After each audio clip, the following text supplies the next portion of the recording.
Assalamualaikum warahmatullahi wabarakatuh.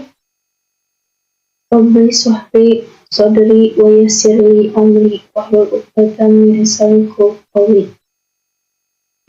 Alhamdulillahirabbil alamin wassalatu wassalamu ala asrofil anbiya'i wal mursalin wa ala alihi wa sahbihi ajmain. Marilah kita panjatkan puji dan syukur kepada kehadirat Allah Subhanahu wa Ta'ala yang telah memberikan nikmat dan kesempatannya sehingga kita masih bisa diberikan kesehatan lahir dan batin. Salawat serta salam semoga tetap tercurah limpahkan kepada junjungan kita Nabi Muhammad SAW. Sebelumnya, izinkan saya memperkenalkan diri. Nama saya Rizka Kamelia Firdaus dari program studi farmasi dengan NIM B1A220080. Pada kesempatan kali ini, saya akan mempresentasikan dengan judul Akhlak Islamiyah sebagai salah satu syarat UTS mata kuliah pendidikan agama Islam di Universitas Al-Azhar Bandung.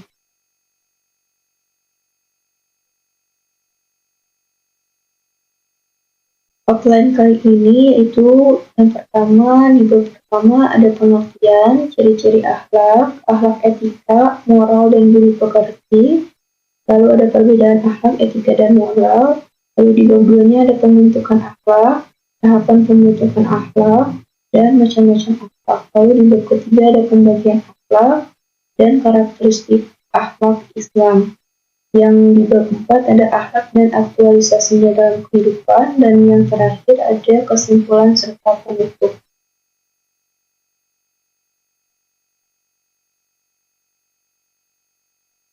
Pengertian. Akhlak merupakan bentuk jamak dari mufradatnya khuluq yang berasal dari bahasa Arab yang berarti perangai, tingkah laku, budi pekerti, dan tabiat. Akhlak ditemukan dalam literatur agama Islam. Allah Subhanahu wa Ta'ala berfirman, Bismillahirrahmanirrahim. In hadza illa khulqul awwalin. Yang artinya, agama kami ini tidak lain hanyalah adat kebiasaan orang-orang terdahulu. Quran Surah Asy-Syura ayat 137. Akhlak secara terminologi berarti tingkah laku seseorang yang didorong oleh suatu keinginan secara sadar untuk melakukan suatu perbuatan yang baik sehingga ia merasa senang melakukannya secara rutin dan memiliki rasa harga diri yang tinggi dalam pandangan Allah Subhanahu wa Ta'ala dan juga sesamanya. Ciri-ciri akhlak. Yang pertama ada perbuatan akhlak tertanam kuat dalam jiwa. Yang kedua, perbuatan akhlak dilakukan dengan mudah tanpa berpikir. Yang ketiga, perbuatan akhlak timbul tanpa tekanan ataupun paksaan. Yang keempat, ada perbuatan akhlak dilakukan atas dasar kesungguhan. Yang kelima, perbuatan akhlak nasenah dilakukan semata-mata karena Allah SWT. Akhlak, moral, etika, dan budi pekerti. Akhlak merupakan sifat yang tertanam dalam jiwa yang menimbulkan perbuatan-perbuatan dengan gampang dan mudah, tanpa memerlukan pemikiran dan pertimbangan. Moral yaitu perilaku yang baik berdasarkan pandangan hidup atau agama tertentu. Moral sebagai tingkah laku manusia yang mendasarkan pada kesadaran. Yang ketiga ada etika, yaitu aturan, norma, kaidah, ataupun tata cara yang biasa digunakan sebagai pedoman atau asas suatu individu. Yang kelima ada budi pekerti, yaitu sadar atau yang menyadarkan atau kesadaran, dan pekerti berarti kelakuan. Perbedaan akhlak, moral, dan etika. Perbedaan akhlak, moral, dan etika ialah diukur dari tolak ukur akhlak sendiri yang memiliki tolak ukurnya yaitu Al-Quran dan Sunnah. Lalu moral tolak ukurnya ada di norma kehidupan, sedangkan etika tolak ukurnya ada di pikiran atau akal. Atau dapat disimpulkan bahwa akhlak adalah tingkah laku manusia, moral adalah ajaran, dan etika adalah ilmu.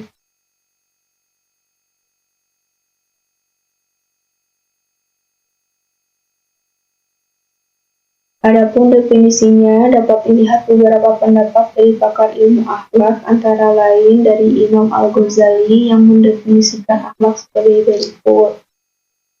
Al-khulqu ibaratu an hayatin fi nafsi rasikhatu anha tasdurul af'al bisuhulatin wa yasuru min ghairi hajatin ila fikri wa ru'yat. Akhlak adalah sifat yang tertanam dalam jiwa atau manusia yang melahirkan tindakan-tindakan mudah dan gampang tanpa memerlukan pemikiran ataupun pertimbangan. Dari Ibnu Muslawih juga mendefinisikan akhlak sebagai berikut. Khuluqu halun li nafsi da'iyatun laha ila af'aliha min ghairi fikri wa ru'yat. Yang artinya khuluq adalah keadaan jiwa yang mendorong ke arah melakukan perbuatan-perbuatan dengan atau tanpa pemikiran dan pertimbangan. Pembentukan akhlak. Yang pertama ada dari bawaan, yaitu merupakan potensi batin yang sangat dominan dalam pembinaan akhlak. Potensi tersebut merupakan pembawaan yang berupa kecenderungan, bakat, minat, dan lain-lain. Yang kedua itu dari lingkungan. Pengaruh dari mulai lingkungan sosial terkecil seperti dari keluarga hingga lingkungan masyarakat dan termasuk lingkungan pendidikan merupakan faktor penting dalam pembinaan atau pembentukan akhlak. Tahapan dan proses pembentukan akhlak. Yang pertama ada qudwah atau uswah atau keteladanan, yang kedua ada ta'lim atau pengajaran, yang ketiga ada tajribah wal khotob, yang keempat ada ta'wid atau pembiasaan, yang kelima ada istiqomah atau disiplin. Macam-macam akhlak. Yang pertama, akhlak terhadap Allah Subhanahu wa Ta'ala. Akhlak terhadap Allah Subhanahu wa Ta'ala yaitu seperti apa sih? Nah, akhlak terhadap Allah Subhanahu wa Ta'ala itu mencakup takwa, cinta, ridho, ikhlas, tawakal, dan syukur. Seperti dalam surah Al-Imran ayat 102. Bismillahirrahmanirrahim. Ya ayyuhalladzina amanu taqullaha haqqa tuqatih wa la tamutunna illa wa antum muslimun. Ya artinya adalah, wahai orang-orang yang beriman, bertakwalah kepada Allah, benar-benar takwa kepadanya, dan janganlah kamu mati kecuali dalam keadaan muslim. Yang kedua, akhlak terhadap diri sendiri. Yang dimaksud dengan akhlak terhadap diri sendiri adalah sikap seseorang terhadap diri pribadinya, baik itu jasmani ataupun rohani. Kita harus adil dalam memperlakukan diri kita dan jangan pernah memaksa diri kita untuk melakukan sesuatu yang tidak baik atau membahayakan jiwa. Yang ketiga, akhlak terhadap sesama. Akhlak kepada sesama manusia merupakan sikap antara manusia dengan orang lain. Dalam kehidupan ini, selain manusia berinteraksi kepada Tuhan, manusia juga saling berinteraksi dengan manusia yang lain. Bahkan manusia juga berinteraksi kepada alam. Contoh, di kampus, seorang mahasiswa berinteraksi dengan dosen, teman, dan lingkungan kampus. Yang keempat, akhlak terhadap lingkungan. Akhlak kepada lingkungan adalah perilaku atau perbuatan kita terhadap lingkungan. Akhlak terhadap lingkungan yaitu manusia tidak dibolehkan memanfaatkan sumber daya alam dengan jalan mengeksploitasi secara besar-besaran sehingga menimbulkan ketidakseimbangan alam dan kerusakan bumi. Allah Subhanahu wa Ta'ala berfirman, Bismillahirrahmanirrahim. Dhaharal fasadu fil barri wal bahri bima kasabat aydin nasi liyudhiqahum ba'dalladzi 'alimu la'allahum yarji'un. Artinya, Telah tampak kerusakan di darat dan di laut disebabkan perbuatan tangan manusia. Allah menghendaki agar mereka merasakan sebagian dari akibat perbuatan mereka, agar mereka kembali ke jalan yang benar. Quran Surat Ar-Rum ayat 41. Pembagian akhlak. Yang pertama, pembagian berdasarkan subjeknya yaitu akhlak daruri, yaitu akhlak yang sudah ada dalam diri seseorang. Yang kedua ada akhlak muhtasabi, yaitu yang harus dicari atau diusahakan melalui jalan melatih, mendidik, dan menyadarkan diri. Lalu yang ketiga ada pembagian berdasarkan keilmuan, yaitu akhlak filsafi, akhlak amali, akhlak fardi, dan akhlak ijtima. Karakteristik akhlak Islam. Yang pertama, bersumber dari wahyu, Al-Quran dan Sunnah. Yang kedua, berhubungan erat dengan aspek akidah dan syariah. Yang ketiga, bersifat universal atau bersifat menyeluruh, dan bersifat tawazun atau seimbang. Akhlak dan aktualisasinya dalam kehidupan. Yang pertama, akhlak kepada Allah Subhanahu wa Ta'ala, mentauhidkan Allah dan tidak syirik kepada Allah, berfirman kepada Allah dan hanya menyembah Allah, berzikir kepada Allah, dan memohon ampunannya. Karena kita manusia pasti selalu melakukan kesalahan, seperti kita selalu merasa paling benar dibandingkan orang lain, padahal itu belum tentu seperti itu. Yang kedua, akhlak kepada Rasulullah Shallallahu Alaihi Wasallam, yaitu mengikuti dan menjalankan sunnah Rasul, seperti mengaji, datang ke pengajian, berselawat kepada Rasul. Karena memang sudah kewajiban yang diberikan Allah Subhanahu wa Ta'ala kepada umatnya untuk senantiasa bersolawat kepada Rasul agar kita bisa mendapatkan syafaatnya kelak baik di dunia maupun di akhirat. Yang ketiga, akhlak kepada diri sendiri.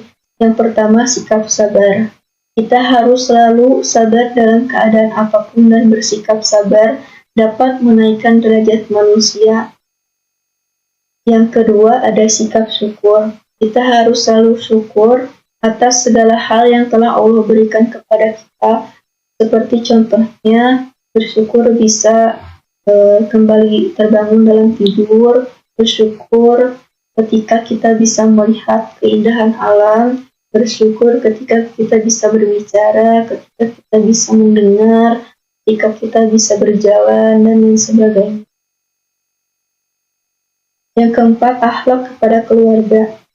Mendidik keluarga agar menjadi keluarga yang baik. Salah satu contohnya seperti orang tua mengajari anaknya tata cara sholat dan mengaji. Lalu yang kedua ada memelihara keturunan, artinya kita harus menghindarkan anak atau keturunan kita dari hal yang tidak baik, karena keturunan merupakan penerus kita kelak. Jadi sebisa mungkin setelah kita menjadi seorang orang tua, jadi anak-anak kita nanti, sebisa mungkin kita mengajarkan hal-hal baik kepada anak-anak kita atau keturunan kita agar menjadi penerus yang baik ke depannya. Yang kelima, akhlak kepada sesama manusia. Yang pertama ada menjalin persaudaraan. Yang kedua, saling tolong-menolong. Jika ada orang yang kesusahan, kita wajib membantu sebisa mungkin, sebisa kita. Seperti contohnya berita-berita kemarin, saudara-saudara kita yang ada di Cianjur yang mengalami gempa berkekuatan 5,6 skala Richter yang menewaskan banyak sekali, yang merobohkan rumah-rumah, yang merusak fasilitas masjid, yang merusak tempat ibadah, merusak sekolah-sekolah, ya. Dan mereka yang terdampak, saudara-saudara kita yang terdampak, saat ini banyak yang mengungsi karena gempanya masih ada susulan sampai saat ini. Kita sebagai saudaranya, ya, walaupun kita jauh, misalkan kita orang Bandung atau orang Garut, ya, kita wajib membantu saudara-saudara kita yang terkena dampaknya. Walaupun kita tidak bisa langsung membantu ke titik gempa atau ke Cianjur,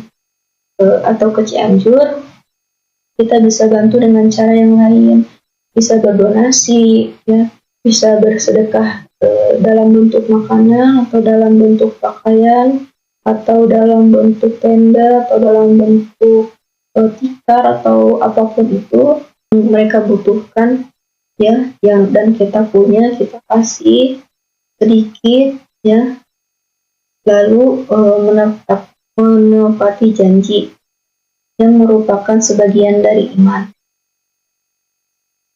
Dan yang terakhir ada kesimpulan. Kesimpulannya adalah akhlak merupakan dasar bagi umat Islam dalam menjalankan agamanya. Dari pembahasan di atas, maka dapat saya simpulkan bahwa jika akhlak itu dikelola dan digunakan dengan baik, maka akan menjadikan orang tersebut menjadi orang yang terpuji. Tapi jika orang itu melakukan akhlak tersebut dengan semuanya sendiri, maka akan membuat citra atau harga dirinya menjadi jelek juga. Karena dengan akhlak yang baik, maka orang itu akan mendapatkan sanjungan dan pujian, tetapi juga sebaliknya. Kalau misalkan akhlaknya jelek, ya, mendapatkan cacian, omongan yang tidak menyenangkan, dan sebagainya. Hal pertama yang harus kita lakukan yaitu mengosongkan atau membersihkan jiwa dari sifat-sifat tercela. Setelah itu jiwa yang kosong diisikan dengan sifat-sifat terpuji, hingga akhirnya sampailah pada tingkat berikutnya dengan apa yang telah disebutkan dengan tajali atau tersikapnya tabir sehingga diperolehnya pancaran nur ilahi. Mungkin hanya itu yang bisa saya sampaikan pada kesempatan kali ini. Bila mana ada ucapan atau kata atau perbuatan saya yang menyinggung atau yang membuat tidak enak, mohon dimaafkan. Wabillahi taufiq wal hidayah. Assalamualaikum warahmatullahi wabarakatuh. Jangan lupa like, comment,